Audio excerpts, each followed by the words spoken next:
Hi viewers, ఈరోజు oats దోశతో మీ ముందుకు వచ్చాను. దీనికి 1.5 కప్పు ఓట్స్ తీసుకొని 1.5 కప్పు నీళ్లు తీసుకొని 15 నిమిషాలు నానబెట్టాలండి. ఓట్స్ వల్ల ఆరోగ్య ప్రయోజనాలు ఎన్నో ఉన్నాయి. దీనిలో ఫైబర్, ప్రోటీన్లు, విటమిన్లు, ఖనిజ లవణాలు ఎక్కువ. బరువు తగ్గడానికి, గుండె ఆరోగ్యంగా ఉండడానికి చాలా హెల్ప్ చేస్తుంది. ఉల్లిగడ్డలు, పచ్చిమిరపకాయలు, అల్లం ముక్క, పుదీనా, కరివేపాకు, జీలకర్ర అన్నీ వేసి కచ్చపక్క మిక్సీ పట్టుకున్నాలి. దీంట్లో తగినంత ఉప్పు వేయండి. ఇదే జార్లో నానబెట్టిన ఓట్స్ వేసి మిక్సీ పట్టుకున్నాలి. నా వంటలు మీకు నచ్చినట్లయితే లైక్ చేయండి, షేర్ చేయండి, సబ్స్క్రైబ్ చేయండి. ఇంత మెత్తగా అయితే సరిపోతుందండి. ఇప్పుడు దీన్ని వేరే పాత్రలోకి తీసుకున్నాను.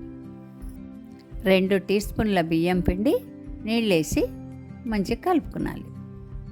పిండి గట్టిగా ఉంటే మందంగా వస్తాయండి, లూజ్గా ఉంటే సన్నగా వస్తాయి దోశలు. చూడండి, పిండి ఇంత జారుగా ఉంటే సరిపోతుంది. ఎప్పుడు బియ్యం పిండి దోశలు కాకుండా ఇలా ఓట్స్ దోశలు చేయండి. బియ్యం పిండి దోశల్లాగా ఎంత మంచిగా రంధ్రాలు వస్తున్నాయి చూడండి. ఆయిల్ వేసి వీటిని 2 వైపులా కాల్చుకున్నాలండి.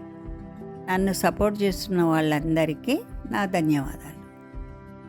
జస్ట్ హాఫ్ అన్ అవర్లో ఈ ఓట్స్ దోశలు ప్రిపేర్ చేసుకోవచ్చు. చూడండి, రెండో వైపు ఎంత మంచిగా కాలింది. ఈ దోశ చట్నీ కాంబినేషన్లో బాగుంటుంది. చట్నీ కోసం పల్లీలు, కొబ్బరి, పుట్నాలు వేసి చేస్తున్నాను.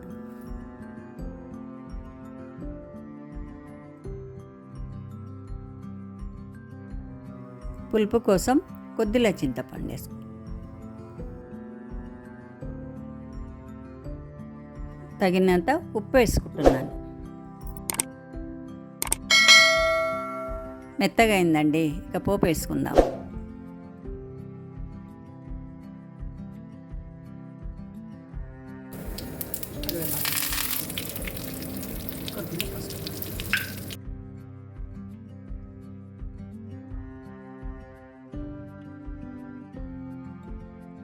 చూడండి, పేపర్ లాగా చాలా సన్నగా వచ్చినాయి.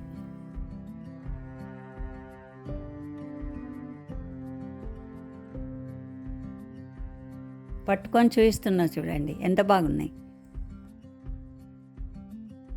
ఇంకెందుకు ఆలస్యం, దోశలు తిందాం పదండి. Thank you for watching.